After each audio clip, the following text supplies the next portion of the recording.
Camera C speed, scene one, take one, C mark. It's gonna be the first time in the dailies, there's just no one there.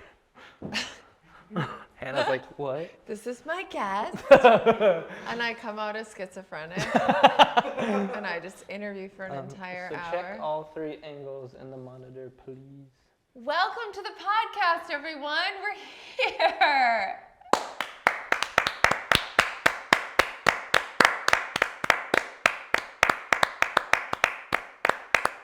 This is my guest, Chris. Say it. B Station? No. My actual name? Yes. Whoa, I never say my actual name. But how do you pronounce it? Well, it's Breitinger is how people here say it, but all my family in Germany is like Breitinger. Whoa. Could you only pronounce it Breitinger? Be that guy. I'm like, no, actually, it's Breitinger. So before I forget, because I'm really bad at this stuff. No, I'm not. I'm really good at this stuff. You got to recreate your self-image. We'll get to that in a second. Make sure to like this video if you're watching on YouTube and hit the subscribe button because it helps me keep going, you know? Roof over the head, need that for, you know, because it's cold out sometimes. Okay, so recreating your self-image. Let's talk about that. Terrified first, let's talk about about everything happening right now. All right, we'll talk about that, but also you. So Chris has been filming most of my videos for the past, since 2020.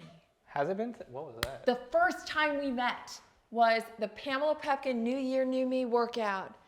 And the irony of that was like, the workout was like, this year's gonna be the best year. And it was like right before the pandemic. It was like, oh, no. Right? So you filmed it. It was the New Year, New Me, yeah. January 1st workout in 2020. And like, it was just like New Year, woohoo. And then we had no idea what was coming. I'm still really proud of that video, by the way. It's great. Like, it is the first thing I did with you. It was my first time meeting you. Yeah. I was nervous. And I had like an old gimbal that wasn't strong enough for my camera, so it kept like, I don't know if you remember that. Like we'd be filming and it would just fall. Like, and I was like, everything's under control. And I was like sweating and dying on the inside, but I'm like, everything's under control. But it turned out. Wait, is that why all the shots I'm like in it and then the camera goes, yes. No, I'm just kidding. Because every shot. Yeah. No, that scared me because that gimbal wasn't rated for that camera.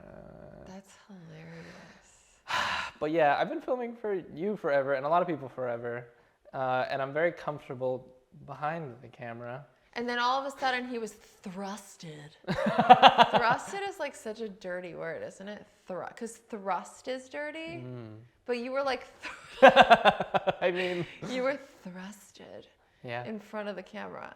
Yeah, it was. Shane thrusted me in front of the camera. Shane thrusted you? Yeah, in front of the camera. Whoa. Okay, so wait, Shane Dawson. And how do you know Shane Dawson? We go back. Like way back, right? I mean, one of the first gigs I ever had was I interned for a YouTuber called Brittany Louise Taylor. I don't know if you're familiar, but she made videos with Shane back in the day. She's amazing, and she knew him. They made videos together, and I know I had been around him because of that. And also I interned for, I don't know if you know Philip DeFranco, but he's another YouTuber that I interned for as well. And through, I think either through them or Brittany or both, I don't remember. Yeah. Somehow I ended up on a set where he was shooting like a horror short film thing, and this is back when YouTube had like, in the middle of the video, I don't know if you remember, they'd do like a series and it would pause and it'd be like, choose what you want to happen next. And you would click an annotation on like, whoa, do you remember like that? Choose your own ending or whatever. So they did that. Shane was doing that, but like a horror thing in a haunted house. And it was a haunted house party.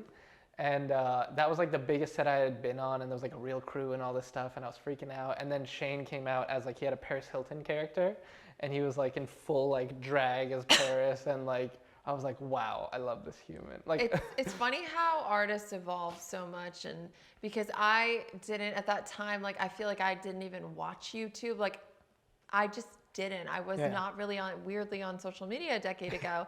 Like I didn't even like have an active Facebook or anything. Yeah. And then I was like an actor, and then I saw people becoming successful online, and I was like, wait, I should probably like get on social media and do this. Yeah. So, but my point is, so I didn't really know who he was, but then like I know who he is from like his docu-series, and that's just like so drastically different from like what you're describing there. So it's just cool the way like an artist can evolve over time. Yes.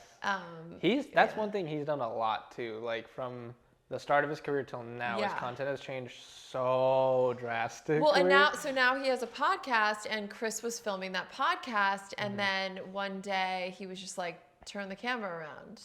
So yeah, we're about to film the first episode, and I knew I was going to film it because I was already filming his now husband's podcast, The Sip, Ryland, who I love. Okay. And so I figured I would end up filming their podcast as well. Yeah. And we're filming and we're setting everything up and whatever.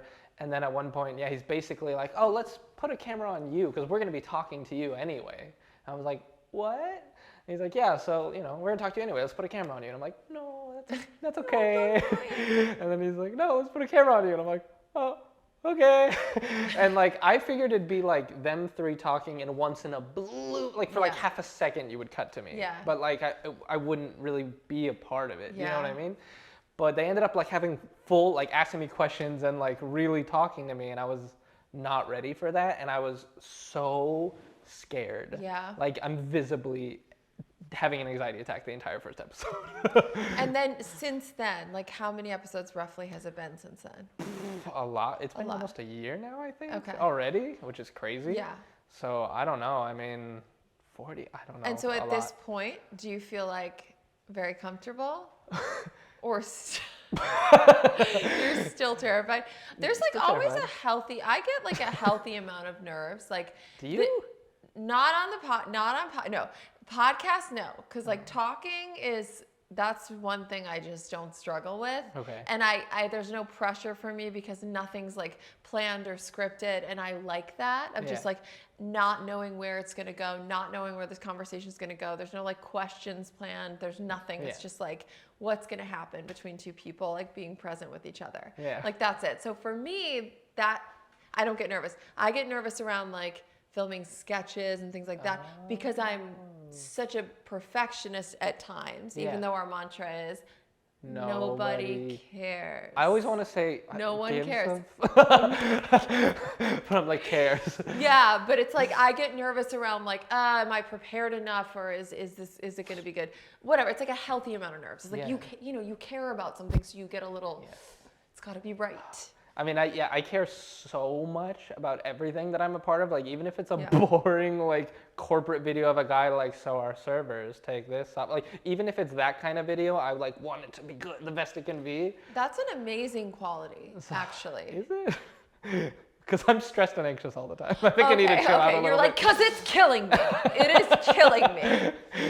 The thing is, stress will kill you. So you're probably dying. I think I am. Like, prematurely.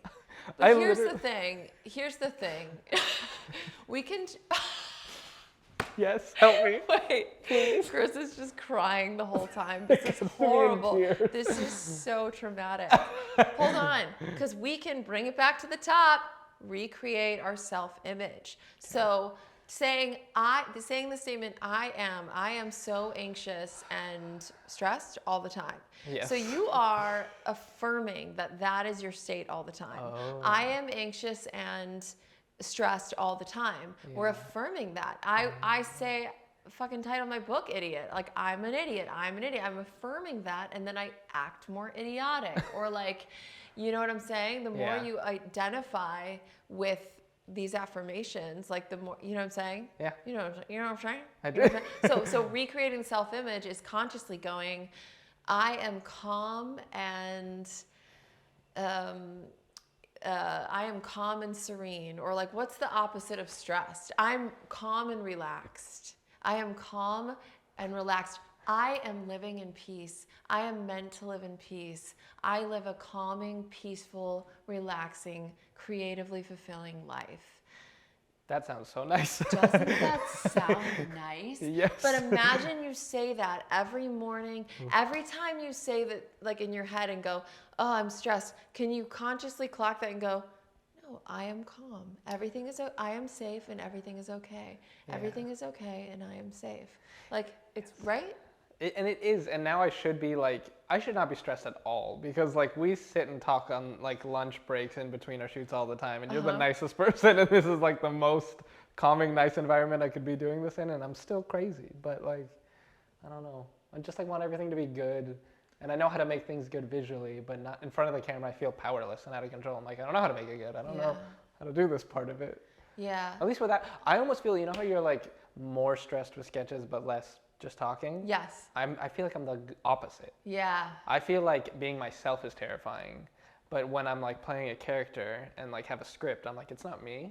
I'm not me, It's and not that's me. less scary to me somehow. Right. No, I see that. Is that weird? No, I don't think that's weird. I think that makes sense. Yeah, I definitely do. So I think it's a good quality. Like that's like why one of the things I love working with you is that you do care so much, you know, and like even we were just shooting a thing that had corn in it, and Chris is like, hold on, you've got a bigger corn, we need to put that as a prop, and like he always goes the extra mile. So that's an amazing quality, but then you also don't want it to like stress you out to the point where you're like fucking getting ulcers up your ass and stuff. I think I have ulcers. Really? I have a lot of stomach stuff. You have ulcers? That's like stress. That's from stress, right? Probably. And like I feel like every other day I have 20 more gray hairs. Like Do you meditate? No, I should. I tried once with my friend Ugo. He was like, he's like, this is how you do it. And he walked me through. I'm like, I don't even understand how it works. And he's like, you just sit there, and he like played a video that like gave instructions and stuff. Cause I need instructions. I need to like, when someone's like, oh, just do this thing. I'm like, that's my nightmare. Like I need someone to be like, this is how you do it. So a guided meditation would be perfect for you. So he did that. Yeah. And we sat there and I panicked. Like first I panicked, then I was like, had all these thoughts. And then I was like, I have too many thoughts. Is that a part of it? And then like finally I started chilling out and I fell asleep. Like I'm either asleep or anxious and awake, and there's no middle ground. Whoa. But see, there you are identifying yourself as like that. That's what you are. That's what I have been? That's what I have been. Or maybe that's what you are right now, and that's fine. But I'm just saying it's pretty cool to like know that we can recreate our self-image and like, because I used to say I'm really disorganized, and sometimes I do fall into that. Yeah. But then I'm like, hold on, the more I associate with that and say that, the less chance I have of like ever becoming organized. Yeah. So what if I get delusional for a minute and just go, I'm really organized. I'm really organized. And just fucking say that every day, and then all of a sudden I'm compelled to like organize my drawers and like, right? Yeah. Am I crazy? Maybe. No, no, but if in a good way. Yeah. No, I need to do that because I am too negative. Why are you so gay? I don't know. I'm less gay than I've ever been. Really? Is the funny part. So you were gay. You were gayer. Stereotypically. Yeah, when I was a child, there was a video somewhere in a VHS tape. There's a video of like, I remember James Bond, Die Another Day came out. Madonna made the theme song. Childhood me was so into that. Really? And like childhood me, there's a video of like, I set up a giant, like a camera this big, you know what I mean? Those old like did you remember those? Yeah. Those old cameras? Oh yeah, I had one. With the VHS I would tapes film in like it? horror movies with that. Yes. Yes. So, okay, I had one of those and Yeah. like put it on a tripod, and literally it's like Madonna's like, I guess I'll die. And I'm like, another day. And like, I was just Gay as shit. Yeah. I was so, like gay. all the stereotypes. And then like somehow it like fell away as I got old. Like, I don't know. If anything, I strive to be more gay now. Really? You want to up your gayness? Yeah, it's not enough. My problem with everything is it's not gay enough, typically. When I watch like masterpiece movies, I'm like, good, but not Schindler's List, not gay enough. That's funny. You're even a perfectionist around your gayness. Whoa, that's interesting. You're That's like, interesting. I'm not gay enough. Like I need to be perfectly gay. Whoa. I don't know what but that triggered a thing where I'm like, I feel like I'm not gay enough, but I also, my whole life, I've never felt like I fit into anything anywhere. Mm-hmm. Like, because a lot of my friends are straight men, and I kind of identify with them, but I'm not a straight man. Yeah. And then like I'll hang out with like gay men sometimes, and sometimes I don't feel like we have a lot in common, and it makes me sad. but I am a gay man. But then also I'm Peruvian, but I don't speak Spanish. But you know what I mean? And like Latino people are like, you're white, and then white people are like, you're not white, you're our ethnic friend. And I'm like, I fit nowhere. That's been my whole life. Wow. And how do you feel about that?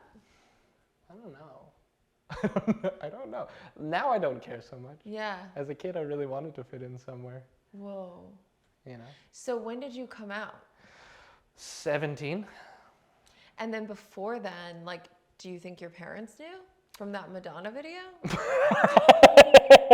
What was the question? Gay. Gay. Yes. Wait, do that again. Gay. What yes. was the question? What was the question? Gay. Oh yes, gay. So my parents, when I came out, they had no idea, and my mom like cried. We were in a parking lot. She cried and like got out of the car and like wouldn't look at me. And there was like months would go by where we'd walk down the hallway and she would like walk past me like not looking at me. And like I came home one day and her and like four of my tias were like on the floor like holding hands like Dios save his soul, like praying for me. And like so that didn't go how I thought.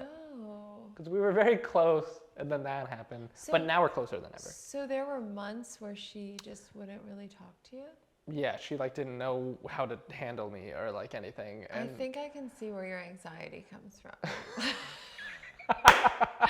Like she's also a very anxious starting person. to make sense.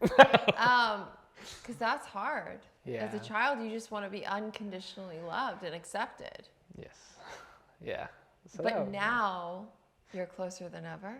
Yes. So what was the turning point?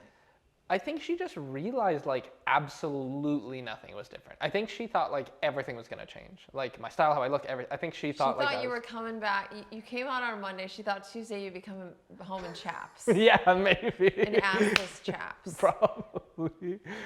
And which is crazy because like if anything I toned down. Like I feel like a lot of the crazier things I did were like me repressing being gay and I would lash out and being like an asshole child and all this stuff. And then I came out and I was like, oh, I'm me. And like I became like a nicer person to be around, I think. And I think my mom realized that too. She was like, oh. Because I think she was like, oh, you're being an asshole because you're an asshole teenager.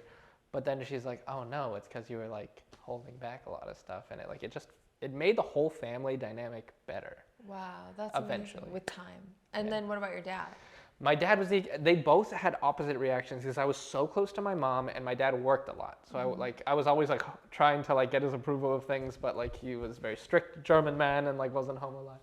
And so I thought my mom would be like, honest to God, I thought my dad was gonna flip out and be like, get out of my house, queer. And my mom was gonna be like, not my son, come here, tecito mío, and like take me in her arms. And like that's how I saw it going down. I watched a lot of telenovelas growing up. And I thought that's how it would happen. But my dad, like I told him and he was watching TV and like his favorite show was Stargate and that was on and he was like watching Stargate and I'm like, hey dad, I'm going on a date. And he's like, okay, have fun. And I was like, with a guy. And he was like, what? I was like, with a guy. And he's like, I'm watching Stargate. Can we talk about this later? I was like, sure, when I get back from the date. And he's like, okay. And I was like, all right, bye. And I left and I came back and he's like, you're gay? And I'm like, yeah. And he's like, are you happy? I'm like, yeah. He's like, is everything fine? I'm like, yeah. He's like, okay, great. Like, that was kind of it. Wow. So he couldn't have cared less, which blew my mind. That's so wild how the reactions were nothing like you thought. Yeah. Couldn't have been more different. And now, obviously, both very accepting. Yeah. Yeah, they're both cool. My dad's too accepting. He's like a very overly sexual German man, as they are. But like he's like even for a German man is like overly. Wait, you know what I mean? elaborate on too accepting. He like what? Like I brought my first boyfriend home, and we were going in my room, and then it was my first ever official boyfriend. About to close the door, and my dad stops it, and I'm ready for him to be like, you know, like leave the door open. This is, you know, whatever, no funny business. But instead, he stops the door and I'm like, oh, sorry, I'll leave the door open. And he's like, no, Christopher, are you two going to, And I was like, what? And he was like, are you gonna? And I was like, I don't, that wasn't, and he's like, it's okay, have fun, you too. Like winked and closed the door. And I was like, And I turned around and my ex-boyfriend was like looking at me and he's like, should I leave? And I was like, no, I think he wants us to fuck. No. But then, did you? No, it was so He awkward. ruined the mood. You were going to, and then you're like, my dad wants us to. I just can't. I can't. That maybe it was reverse psychology. Oh my God, that's why he did genius. Sehr klug, really smart in German. You actually know German. I mean, I don't really, like, I know weird phrases. Like, I know like 5 phrases, that's it. But du hast sehr klug, because you are really smart. You're so smart. I really think you are, by the way. You like Are you brand serious? yourself as idiot and stuff, but in actual life, you're like one of the smartest people I know. Are you I think serious? you're business savvy, you're smart, you're funny, which I think requires like an emotional intelligence. Oh my God, thank you. Yeah. Maybe I say I'm dumb because then no one expects anything from me. Set the bar low. You gotta set the bar real low. Yeah, if you just like tell people how fucking stupid you are, they'll never ask anything of you. But then that goes against like everything I just said about recreating your self-image. Yeah. It's also just funny. It's also just funny. Like it's funny. Like also like if you're a self-proclaimed idiot, I think it makes you less of an idiot because you're self-aware. But enough about me. What? Sorry, it was that, and then also like just me. to like further show how crazy my dad is. Like at like 13 or 14, he was like one day he's like, "Have you had sex yet?" And I was like, "What?" And he's like, "Have you had sex yet?" And I was like, "Oh no, I'm 13." And he also never knew my age. He was like, "What are you, 10, 15?" But I was like, that's like such a dad thing. Like I feel like my dad was like, "How old are you?" Like he really? Yeah. Oh, yeah. I thought that was just my dad. No, my dad That's too. a dad. Yeah. They just don't know your age. Like, kind of emotionally unavailable. Like, were you not? You weren't very close with your dad. My dad closer called now. me once, and it was by mistake. Your dad also. Your parents' story is very cool. The like Greece thing. Have you talked about that on this?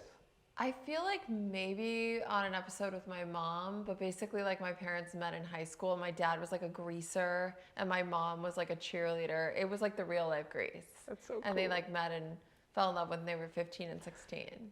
Can I make a movie about your parents' life? It's insane. Yeah. But anyway, so my dad's like, I'm like, "Have you had sex?" "No, I'm 13. And he's like, "Oh, I lost it by then." And like walked away. And I was like, should I go have sex? Like, what do I, like, you know what I mean? He's very weird. Yeah, and like that's what your dad wanted you to do. And my dad was like, "You gotta try acid." I'm like, "I don't want to try acid." He's like, "You gotta try acid." See, that was our father's influences on us. They were like, "Have sex, drop acid." Like, are our fathers insane? Like, or is this Yes. normal? was or your do we dad? just have? Was he a drinker? Is he a drinker? He drank, but not like.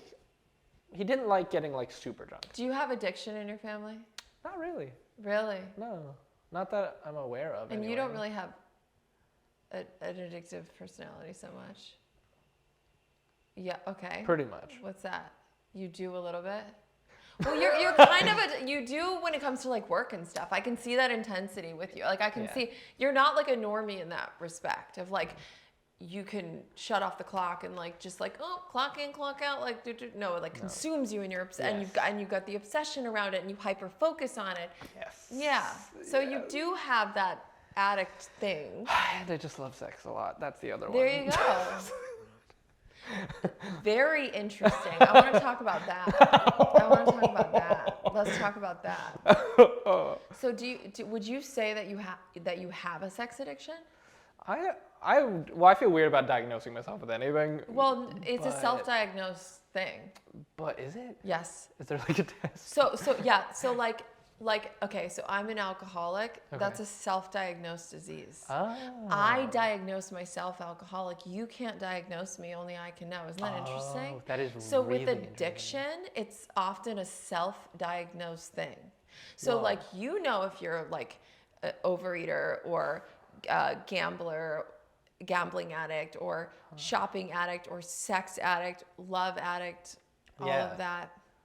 Maybe love and sex. I don't know if So you know there's a thing called SLA, right? Sex and Love Addicts Anonymous. No, Yeah. I'm learning a lot right now. Yeah, it's called SLA, SLAA. Whoa. And it's like the same 12 steps as AA. Really? Yep, but it's for sex and love addicts. Whoa. It's No, I didn't know so fascinating. that. Yeah. Well, I mean, I don't know if I am, but I definitely think about those things more than normal people, and I definitely want sex all the time. And like, I don't know, because you always, like, friends would say, oh, when you're in a relationship, after a couple of years, it dies down and you have less and this, whatever. And like, I was just recently in a 10-year relationship that ended, and it never, like, I always wanted it. Like, it never, I don't know. Do you feel like you use it to like self-medicate or like numb ever, or Maybe. I definitely have in the past. it's like a coping mechanism? Yeah, It's I mean, addiction. I'm also, Possibly. I don't know if this ties in at all now, but I am diagnosed as, what's it called? I'm clinically depressed, right? Okay.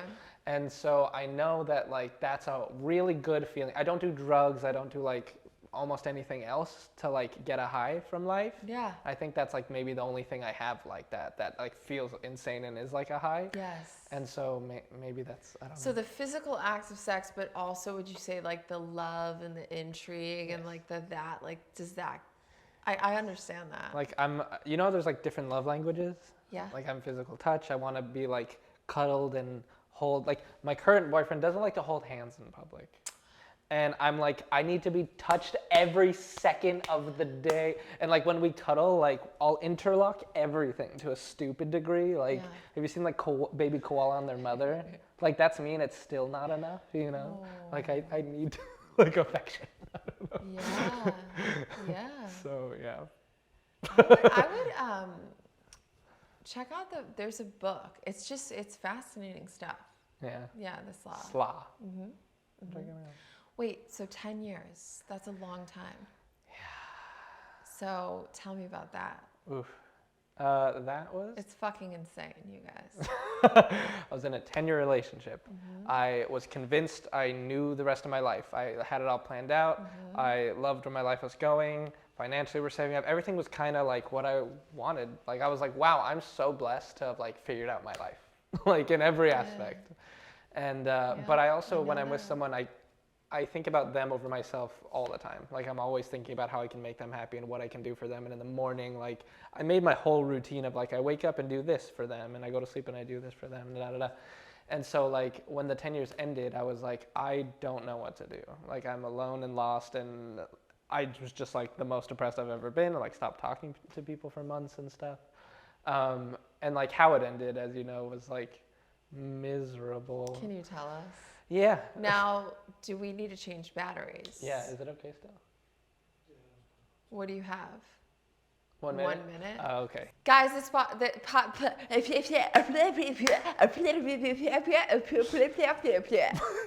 was it, right? That was good? That was it. Do you think I hit all the talking points? Nailed it. Really? You don't think I stuttered?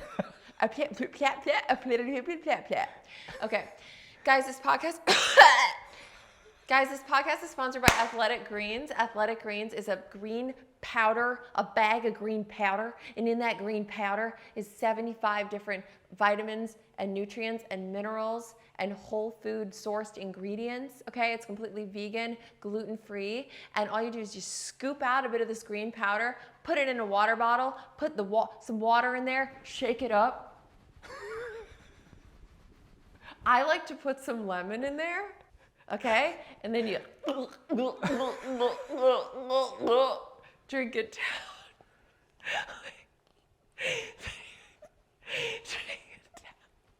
And you just have it every morning. Why did I do it? I wanted better gut health. I wanted a stronger immune system. I wanted to not die as quickly.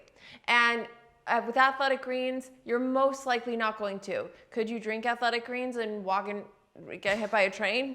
That's possible, but at least you'll get smashed down with a healthy gut.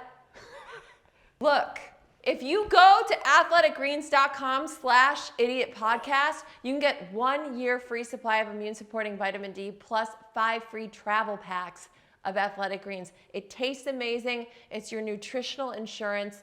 It's all your vitamins and minerals in one drink, so you don't have to worry about taking a bunch of horse pills all day. oh, am I getting enough vitamin C? No.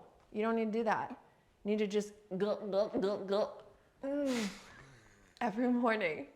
I cannot. I'm disgusting. athleticgreens.com/idiotpodcast. Get it, or you're gonna die. That's the So we were 10-year, we're rolling and everything. 10-year relationship, and then what happened? Yeah, so I was so happy. I was the happiest I'd been up until that point in my entire life. And like my mom loved them and everything seemed so great. And then little things would happen throughout the relationship where I started to feel like uneasy and like had this feeling in my gut where like something was wrong or like he wasn't being truthful about things. Yeah. But I didn't really like necessarily have a concrete reason to feel that way. I just felt that way. And I'd been cheated on in my first relationship as well. My 2 real long relationships, I was cheated on both. But like, so I was like, maybe it's because I was cheated on in the first relationship that I'm now just being crazy for no reason. Sure. Yeah. So I started being like, oh no, you're being crazy. Don't stop feeling that way. It's, he's not doing anything to make you feel that way. You're crazy. You're the problem. And, but it kept happening more and more, and I would find like receipts to things that didn't make sense. Like one time we were visiting their family, and there was like receipts for condoms, and like we weren't using those at the time. And so that was like, I was like, why is this here? And he's like, oh, my brother probably used the car. I'm like, your brother has his own car and is never in your car, so why? And he's like, no, it's my brother's. And I'm like, And I was like, Did all you right. know it wasn't his brother's? I felt like maybe not, but then again, I was like, you're being crazy, stop it. And just like things like it started being a lot, and then like I found emails and like. I found emails that basically proved I was being cheated on, but they were like, no, listen, I don't know. They had a very long, complicated story, gave an Oscar-worthy performance of like, I would never, and this and that. And I was like, wow, I believe you, okay. And like moved on from that. And like all of these things at the end, I ended up finding out I was completely right about the whole time. Like I was being lied to. I was cheated on that time. Those were his condoms, like all these things. Wow. All of it, because he admitted to all of it at the end. But the way I found out was I was at the doctor's office and I wasn't feeling normal, especially in the crotchal region. Mm-hmm. And the doctor was like, oh, we ran some tests and whatever, and we found out you have chlamydia, so it's fine. Just tell your partners. It's like, it's not a big deal. You'll take a pill and it's gone. It's not something that stays with you. It's okay. And I was like, well, what do you mean partners? I've only been with one partner for 10 years. And then he went from very like cold calculated to like, oh, I'm so sorry. And I started like sobbing in the doctor's office. Went home, told them, and they were like, wow, I don't know how, like he let me say all this stuff crying, like you lied to me, you cheated on me. He's like, I don't know how this happened, but we're gonna get to the bottom of it. Because I didn't cheat on you. The audacity. We'll get to the bottom of it. We are gonna fight this. We are gonna get to the bottom of this. Yeah, I'm like, there's literally, and like I asked the doctor, I'm like, are there other ways you can get? And he's like, no, it's literally just sexual intercourse is the only way. And I was like, are you sure? Like, still doubting. Yeah. Hold on. And we went to therapy, lied to the therapist over and over again, and then like towards the end of the therapy, at one point, this therapist that's supposed to be neutral was like, all right, oh, I don't know if I should say his name. At the very end, the therapist was like, come on. Like, person's name, come on. And just like broke and like stopped being neutral for a moment. Yeah. And like, even the therapist was like, this is insane, And the then therapist is like, bro. Bro. I was like, come through. Come through. Come through. Bro. So like, yeah, months and months and months after all of this, eventually they were like, okay, so I cheated and everything you've ever feared was true, pretty much. Really? So much. They? He. Yeah. Came clean. Yeah. Yeah, eventually. In like the worst way. And then what? And then I still tried to stick it through, and yeah, I don't know. It's basically Christmas Eve. They were like, I keep saying they. I'm trying to be like ambiguous because I'm like trying not to give away who he's. I don't know why I'm still protecting him. But no, it's not even that. I don't know why I'm still protecting him. For some reason. You're still protecting him. Yeah. There's a lot of he's out there. That's true. That's not a giveaway. I just thought he went by they. No. Okay. No. You're just trying to protect this fucking dickhead. Not dickhead, covert narcissist. Yeah. Yes. Or, yeah. I don't know why. And I feel like bonded over that too, because you had a really kind of traumatic breakup also. I mean, yeah, I feel like we relate on a lot of levels. And I have ADD. Yep, both ADD. Both ADD. Yeah, both ADD. I definitely had that through my relationship with Steven, was like, because very early on in dating, like I had caught little things, little intrigue and things like that. And we went to therapy over it. So it was like, oh, it's not going to happen again. But I think ever since that very first, and actually I was going to shoot a sketch. I never finished that sketch we shot around it. It was the first time I ever caught something with him. It was like a couple months into our relationship and we weren't living together. And I remember my friend was telling me that like all guys cheat. And I was like, what? And she's like, yeah, no, all of them do. Like my friend, she's actually an escort. So she has that opinion because like most of her clients are married. Yeah. And like, she's like, no, really, they all do. And I'm just like, bro, that's like really disturbing. Don't say that. Yeah. And she was talking about, and then she has like 6 boyfriends. So like she also cheats, whatever. Oh, no. But she was like, so I was going through one of my boyfriend's phones. And I was like, you went through his phone? Because at that point I had never snooped. I had never looked through someone else's stuff. And she was like, you don't go through your boyfriend's stuff? And I was like, no, like I've never done that. And I've never really thought to do that. And she was like, you're insane. Like you have no idea. So often people are not who they say they are. She starts getting in my head around it. So I go home and I tell Steven, I was like, so I just saw my friend and she was telling me like that she thinks it's crazy that I don't go through your stuff. Like that I don't snoop. And he was like, huh. And I was like, yeah. And he was like, well, you can go through my stuff whenever you want. I don't care. And I was like, yeah, whatever. I'm not going to, but whatever.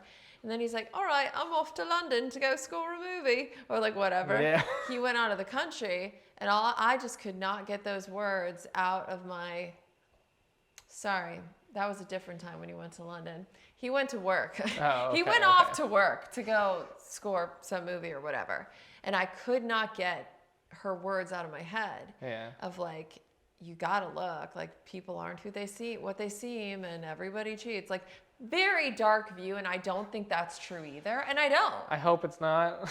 Are you cheating? No, Okay, I've well, never. there you go. Never. But there you go. So then it is true. Not everybody cheats. You don't cheat. That's true. I also don't think once a cheater, always a cheater. When I was in my addiction, when I was in my drug addiction and like 18, 19, I had been unfaithful to boyfriends. Yeah. I was drunk. I didn't care. I would make out with this person, that person. I was selfish, self-seeking. When I got clean and changed my life and started caring about being a good person, I changed and stopped doing that. So I do think change is possible too, for some, you know? Like I don't think it's like once cheater, always cheater. That's like a very positive. I keep thinking like. Because I was and I'm not. Yeah, so then You know? it's definitely not always the case. Right? When you're a It's kid. it's just hard because like so many men are trash and you know, all of them, and myself included probably. I don't know. It's so like, how do we go forward and not be panicked about being cheated on in our current relationship? Well, so just to finish this, so like he leaves and can't get my friend's words out of my head, and so I go and I look on his laptop and I find this like really sexual conversation between him and this girl, and instead of like calling him and confronting him normally, I like put it on the big screen. Like, how do you say? I like mirrored. Like, airplayed? I airplayed it onto the big screen. So when he got home, the conversation was just like massive. And I was like, what is this? That's actually amazing. Yeah, it was this whole traumatic thing. But he looks at it, and the first thing that comes out of his mouth, he goes, oh, that wasn't me. And I'm like, it's your name. And he's like, must have been a hacker. I think I was hacked. Yeah, and like literally was trying to tell me he was hacked. But like that kind of thing. And I think since then, and then I think we went to therapy, and then eventually he admitted to it, I think. But after that, I just always had in the back of my head, like, is he telling me the truth? Is he not? And that was like the very, very beginning. And we worked past it, and there was a lot of beautiful stuff in our relationship. We did a lot of amazing things. There were periods in our relationship that I did really trust him, that we were creating great stuff or having a lot of fun or making babies. Like, we did a lot of great things together. But inevitably, the distrust would come back. The gut would say something's not right, and you would just get these, and it sounds like that's what happened with you. But it's so similar, like how we both like found things and then we confronted them and then they lied about it in like such an absurd way, and they're both good liars. Yeah. And like why is that always? I don't know. We talked about this earlier at lunch, how I'm like, I've been cheated on twice and both of them lied to me, not just about being cheated on, but about like things that didn't even make sense. And I'm like, are cheaters compulsive liars? Or are they one and the same? Like, I don't know. But it definitely like makes me scared now. Yes. Because even though I'm like in a healthy, good relationship now, it still scares. Okay, so the best piece of advice that I heard around that, and which I did tell you earlier today, but not on camera, not on camera. So it was some video. You know who it was? His name is like Matthew Hussey, I think his name is. I swear that's his name. I'm probably mispronouncing it, but he makes videos on YouTube about relationships, and he had said, you cannot control like, oh, you're scared to commit because you've been hurt, you've been cheated on, so you're scared to get in another relationship because what if it happens again? Yeah. It might happen again. They might lie to you. They might manipulate you. They might be the best deceiver ever. They might be just love bombing you. That all might be true. Yeah. You are powerless over that. Yeah. All you have to do is work on fully loving yourself, fully healing yourself, strive to be a securely attached whole individual that's not dependent or needing this other person to be okay. Yeah. Heal yourself fully. That's your job. So if that person ever manipulates you, cheats, abuses you, lies to you, you have no problem walking away.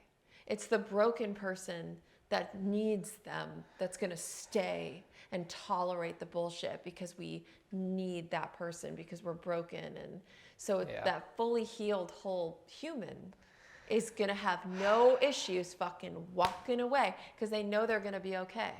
So it's like, don't concern yourself with what, if this person's lying or not. That all will be revealed, and then you can just like have the strength to walk away. Yeah, I mean, do you know, isn't that like weirdly soothing? Because we can control that. Yeah, I have a hard time with that though. I mean, I hear that and I'm like, yes, that is what it should be. But then I have a hard time being that way because I'm like, when I'm with someone, I'm like, they're my everything and I love them and they're like my whole world and I don't know, and like it's, but then I'm like, I don't know. You gotta make you your everything. Like, what if instead I go by baseball rules, 3 strikes, I'm out, I kill myself. I'm just kidding, that's horrible. Okay, or that, or right. that. Or that. Yeah. You're fucking funny. I don't know. Dark. Oh my God. I know that's like a horrible. I need to stop making jokes about that too because I like self-deprecating jokes. I do. Like I don't think you can go too dark, but that's just me. I don't know. But yeah, like it's like easier said than done. Yeah. But I acknowledge that that's like what I should do. Yes. And there's ways to start practicing that. Like as cheesy as it is, like I'm working on like dating myself, like loving myself and like taking myself out. And, like make a list of all the things you want in an ideal partner and then become those for yourself. I read something on like Instagram or somewhere, because I'm old, not TikTok, not TikTok. And there was something where it was like love yourself like you would love your partner or something to that extent. Yeah. Or you should be treating yourself as well as you treat your partner.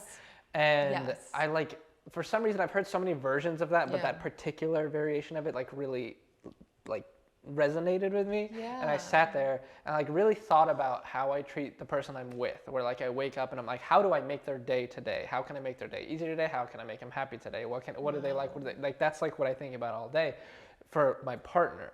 But for myself, I wake up and I like avoid looking in the mirror because I hate my body so much. You know what I mean? Like, and I'm like, yuck, I hate you. So it's like, and I never really got it until that moment. And I'm like, whoa, if I should be treating myself how I treat my partner, I'm doing the worst job. So can you, because how much fun would this be? Can you do it for like the next week? Can you commit to yourself to treat yourself the way you treat your partner? I can try. Can you, or even can you try for the next 3 days? Yeah. Like just genuinely, like just like what you said, when you wake up, like what do you need to make your day easier? Yeah. What I are the don't do words that of at all. affirmations that you would say to your partner that you would now say to yourself? It's really hard for me to even like think about. I'm like, what would I? Because even during the breakup, they were like, all right, well now you don't have to think about them. What makes you happy? And I'm like, I don't know. You know what I mean? Like I so never think about myself. It's And crazy when you said like, I thought I knew what my life was going to be. You thought like this was your life partner and like you could see glimpses of you getting old with this person. Yeah. And then all of a sudden it's all taken. I mean, we went through it. We both went through that. You know, I'm going through it now and like it is wild. And you have kids, so I. Yes. Yes. But I feel like you're handling it better. I don't know. I don't know. I'm just kind of like practicing. A big thing has been like practicing radical acceptance of just accepting my life exactly as it is. I cannot change. I cannot control so many people, places, things, situations. So like to fight it is to suffer. Yeah. Yes. That's what it's been. That's it. It's the fighting the reality of what is like the root cause of our suffering. It's crazy because to me it feels like I was watching like the best movie I'd ever seen, and then halfway through, it like the movie changed to something completely like a different. horror film? Yeah, and I'm like, ew, go back to the other movie. Like I loved that movie. I want more of that movie, and it's like, and now it went from The Holiday to to what? The Exorcist Poltergeist? Or I don't know. Exactly. And like, yeah, and now, and like, even that is like, you're like accepting your life as it is. I'm like, I have to accept the poltergeist, you know what I mean? I'm like, I don't want the poltergeist. But I also need to like recontextualize how I see it. I don't know. But it's like, when you say accept, you're not becoming a doormat and going like, oh, I have to accept that I'm living in this shitty situation for the rest of my life. It's like, oh, I accept the moment for what it is. I accept that this is shitty, and now I'm gonna move. Yeah. Now I'm gonna, move forward. Like it's not staying in the shit. Yeah. It's accepting the shit. Okay, this is shit, and then I'm gonna get out of the shit and take a shower. Yes. Because I'm shitty. Yeah, but I think that's like the thing that's helped me like through, him having like these public mental breakdowns and like, saying a lot of personal information that I wasn't really ready to share to the world. And then like now this new stuff that he's saying, it's wild and it's never ending. And so, but I've truly like, I am proud of myself for just like going, okay, this is who you are and you're going to express yourself however you need to. And that kind of has nothing to do with me at this point. Yeah. And I'm not going to like be a victim or let it like ruin my fucking life. Like that's not, that is not an option for me. Hell no. Yeah. And I mean, for so many reasons, you're very inspiring to me. But even like, I have friends who are having kids right now who are very scared about it. And like, I used you as an example for them to not be scared. Like, because they're having kids, they're scared. They think they're not going to be able to create things or do anything they love anymore or whatever. And I'm like, oh no, I have a client who she had kids, and then I'm gonna butcher what you said, but basically you were like, oh, the moment I had kids, it like gave me a purpose, and like I woke up more like driven than ever, and I like started creating more than ever, and like it became like fuel for everything. Yeah, for a million reasons, like you, even with this breakup, how like you don't let it get you down. Like I don't know, you're a very inspiring person. I try, like, if I could be half as, I don't know. Stop. Truly. Stop. It's the goal. Shut your It's mouth. the goal. No. And you help me a lot off camera. And like, it's weird being on my side of the thing, because I see you in real life as a real person. Yeah. Not just like the sketches, not just the vlogs or whatever. Yeah. And I've seen like the hardships that you went through, that not everyone knows everything, right? Yeah, I think I know more than the general person. You do. Yeah. And and still for you to like go out there and make videos and be a mom and be a friend and be, oh my God, why am I getting emotional? But like it's so inspiring. It's like I had one breakup and I'm like, my life's over, I'm gonna kill myself. And you like, have all these things like addiction, the breakup, all these things, and like you still are you. And it's incredible. Like you're one of the most inspiring people I've ever met. I didn't expect to get emotional on this. No. Weird. Are you gonna cry? Maybe. Are we both gonna cry? That's really sweet. Stop. Weird. I did not expect that to go there. Weird. I feel like I'm bad. I'm actually like bad at taking compliments. Like I I got am really uncomfortable. Sorry. I am like that too, though. Right? If Like someone why compliments does me, it like, please stop. I need to. If someone like ever tells me I'm pretty, I just go like this. Thank you. Like why do I have to do that? Why can't I just say thank you? Why do I have to go? Like why? Why? Yeah. But that means so much to me, and you're genuinely the nicest person I think I've ever met in my entire life. And so considerate. Oh, it is hard. The other side. And so considerate, and so funny, and like so amazing at what you do. And you're such a team player. Like I love creating with you. Like it's so fun. It's so fun to work with you. Is it really? Yeah, and I want to do it until we're 90. I would love that. Do you know what I'm saying? Yes. I can see it so clearly. That's just old as shit. Like, and then I'll put on the Depends, right? And it'll be so funny, right? Like I could just see us making disgusting sketches when we're 90. Yes. But thank you. That means so much to me, honestly. It's so crazy, man. Life is fucking wild. But there's something really exciting too about you go through that period of like, okay, everything I thought my life was going to be is not, like, right? Like your partner is no longer your partner, like, Yeah. and you were in a codependent relationship, as was I. Yeah. So we were like, you didn't think you could go on your own. And then you realized you could. And then you realized you had this whole life ahead of you. And you met someone else amazing. Yeah.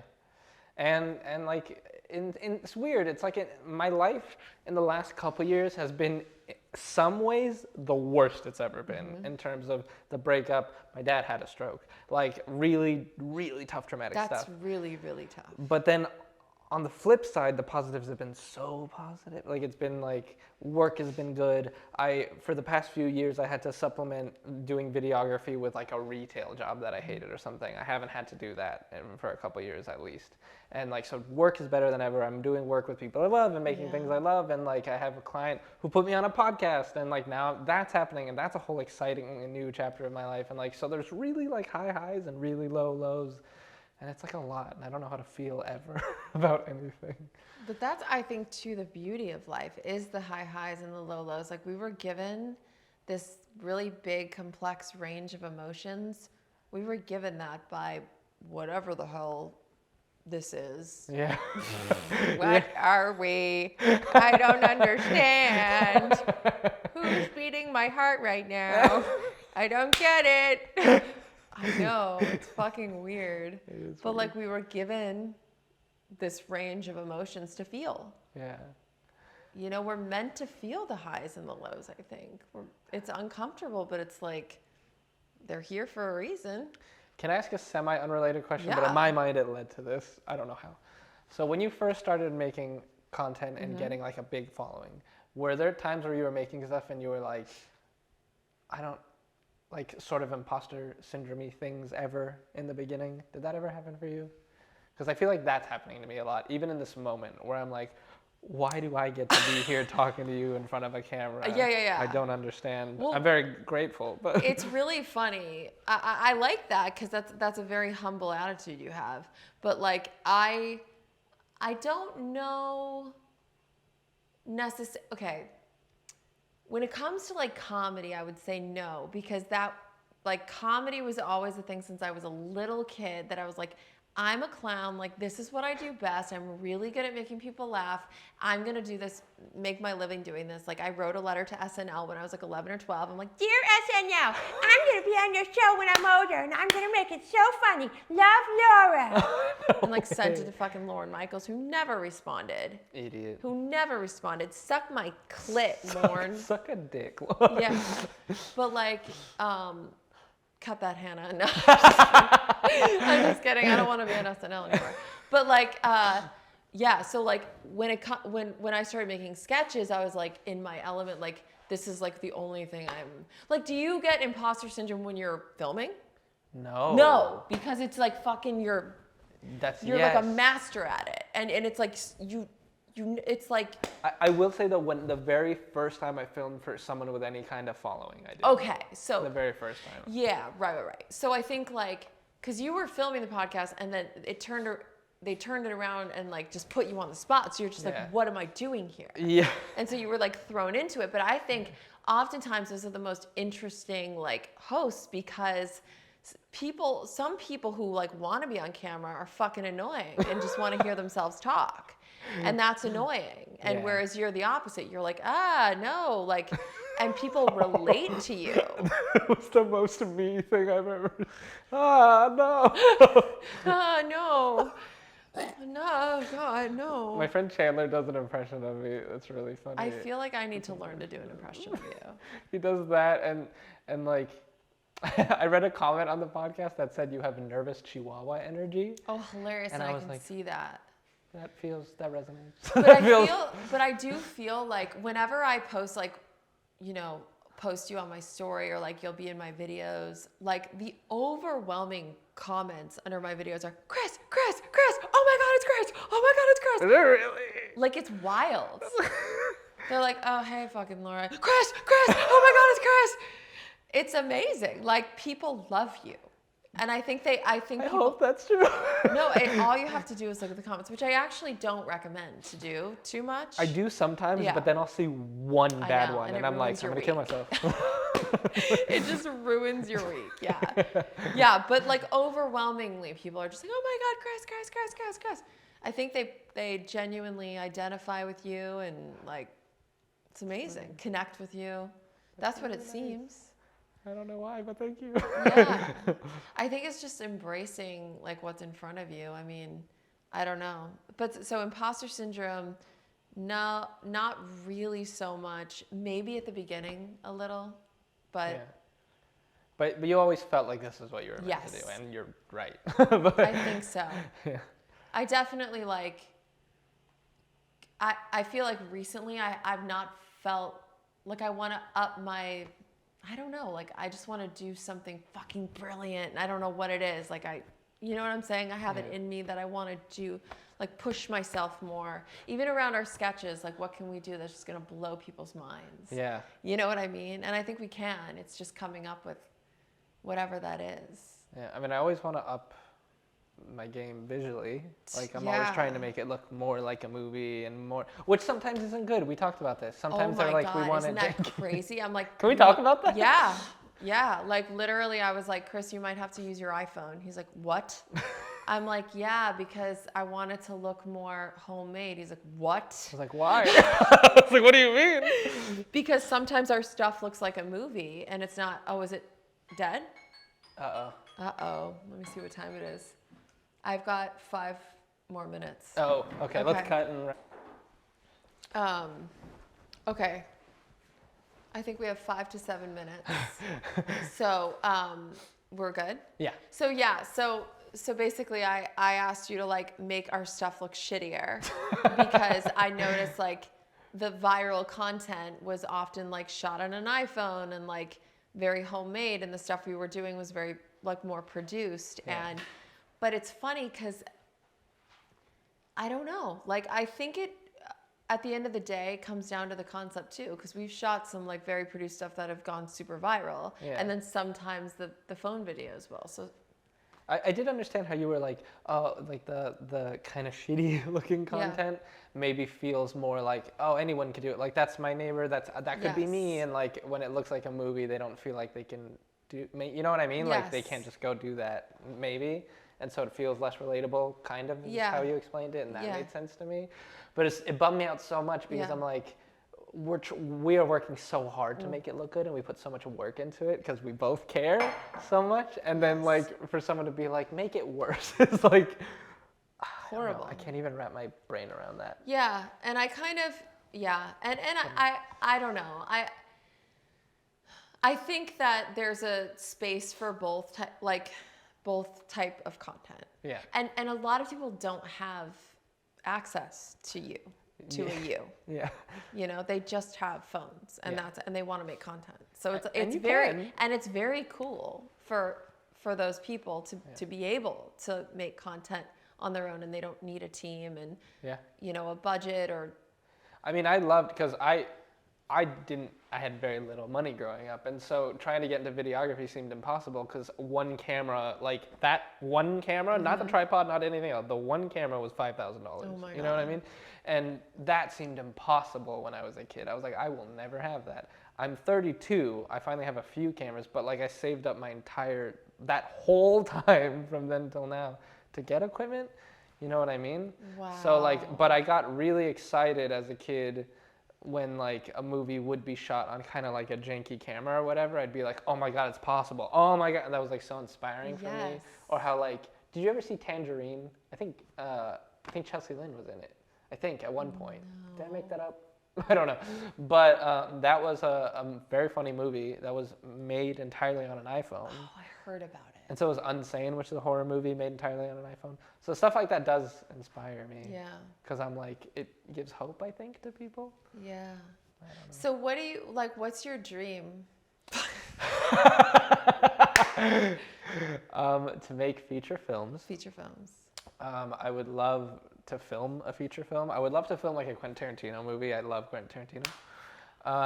But also, like, I love, you know this, I love acting. Like, I really love acting, even though I'm such like an anxious wreck. But like, if I'm a script and I'm a different human and I get to be somebody else for a day, that's my favorite thing. And like, just play and act and be a kid is like my favorite. I don't know. I love, like, that's so fun. So either of those in a feature film would be my dream, or to be in Star Wars. I love Star Wars so much. It's like my religion. It's my everything. It's the first thing I saw as a kid that blew my mind and like made me want to make movies. And like, when I went to Disneyland and saw Millennium Falcon in person, I cried. Like, so I've never seen it. Are you gonna quit now? I quit. I've never. I feel None of like them? I feel like none. I think like they were on, and I was like, and I like walked away. I just like as a kid, I didn't like how it looked. I've never been into sci-fi. Yeah. Like I've never been interested in it. Yeah. But I bet you, if I sat my ass down and watched it, I'd be blown away. I bet you I would. They're very good. I They're just very never fucking watched it. Like, what is wrong with me? Can we watch Star Wars one day? I'm down. I'm down. You're gonna be like quoting the entire movie. Yeah. You know the entire thing. Oh, I love just it so turned to much. you and you're like, It means so much. Like, honestly, if I could be like a stormtrooper in the background of a shot in a Star Wars movie, I'd be like, my life is made. Do you know what I mean? Like, I don't even know what a stormtrooper is. That's how little I know about Star Wars. Get out. Wait, and you were in a band too, right? Yes. Oh, I love music. that. I don't What know. did you play again? Bass guitar, but I also screamed in a metal band. And Wait, can you do one scream? No. Oh, I would die. I haven't What do in they call that years. again? I don't know, just lead vocals. I don't know. Oh, I don't know. the I mean, screaming, the like there's actual- like the technique of it. Oh, I mean, there's different ones. Oh, there's right, like, right. God, Like the I don't roaring know. one, There's like, I forgot everything now. It's plugging been your so long. ears. But I can't. Yeah, I won't do it. I can't do it. I don't know. It's been too long.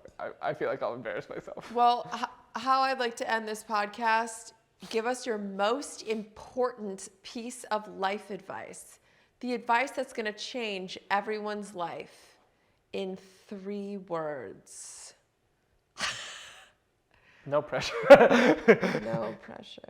Oh, I'm no. just That wasn't. I failed. Okay, it doesn't have to be in 3 words.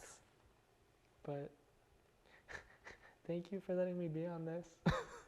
Okay, what's your advice? Oh, what's my advice? I thought they were. No, you. Oh God, I thought the commenters were It's doing literally this. you. My best life advice. Do you is have they were. anything you like live by that's like a thing that helps you get through the days? Or like something you heard that stuck with you or something? Crumble cookies? What? That's it. Crumble cookies? It's my reason to live. Honestly, this is gonna sound so insane, but when I was at my most depressed, I Yeah. found out about crumble cookies. And I ate a crumble cookie and I'm like, this is the best thing I've ever had in my life. And this is so crazy, but they change their flavors every week, crumble cookies. So every week there's new cookies. So That's kind of I genius. literally kept living solely because I'm like, well, I gotta know what the flavors are next week. And like, crumble cookies may have saved my life. Honest to God. That's the most inspiring story I've ever heard. Honestly, this podcast needs to be sponsored by Crumble Cookies because literally that just saved his life. So you were gonna every week you were gonna kill yourself, but you were like, Crumble Cookies is coming out with a new flavor. It was like the only thing I like had to hold on to that was giving me like such satisfaction. That's so funny. Wait, every single week, new flavor? Every week, yeah, and they're so good. Like, How many they're flavors? incredible. A billion. I don't know. Because like And there's it just one. kept you alive. That's actually like pretty cinematic. Like I like that for like a movie idea. Like you're just like this suicidal guy, and like the one thing that's keeping you going is like walking to the store and like seeing what the flavor is next. Yeah, I looked forward to it every week. And then like one week like you meet someone who's all right. I actually love that. Why is that like a really good movie? Movie. The crumble cookie keeps you going, and you could call the movie Crumble Cookie. Oh, there's a pun in there. I gotta ask. I know, right? Oh my God. Holy shit. This was fun. Thank you. You should have to come on again. Was it okay? Oh, it was great. It awful? was so good. You It swear? was so, I swear to I'm God. I'm the most boring so guest good, you've ever had. so vulnerable, so funny, so amazing. I loved it. I'm happy. What did you guys think? That's the real question. Did y'all hate it? Comment below. What would you do if all my comments were like, this was terrible? Just like, I hate it. I hate it every hate it. second of Like, I guarantee you that's not going to happen. Comment below. Did you relate? Did you love it? Did you hate it? That's all. Bye. We did it!